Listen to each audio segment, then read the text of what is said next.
There was an article published recently about how Lawrence Llewellyn-Bowen has come out talking about the andropause.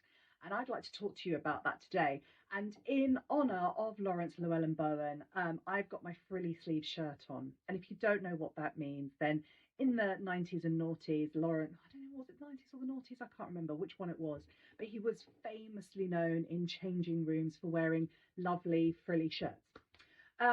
Uh, so I want to talk to you about the andropause, and I've had a lot of questions and people asking if it's actually a thing, and the answer is yes, it is a thing. Men do go through a hormone shift as well as women, and we get quite a lot of inquiries into the clinic to support men as they're going through this. It's quite common that when men go to the doctor and they have a blood test, they find out that their testosterone is on the floor, and they obviously feel pretty horrendous.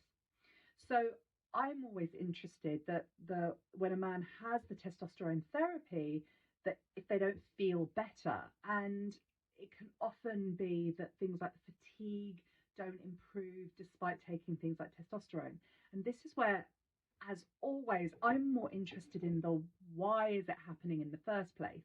Because andropause, there should be a small drop off of hormones, but not so much that there's loads and loads of symptoms, a bit like a menopause, really. And so if there are these really, really big symptoms, something else is going on. And I'm often exploring adrenal fatigue, underlying digestive issues, and just generally a body that might have just been pushed a little bit too hard. And so it now hasn't got the resources and the resilience to get through the andropause.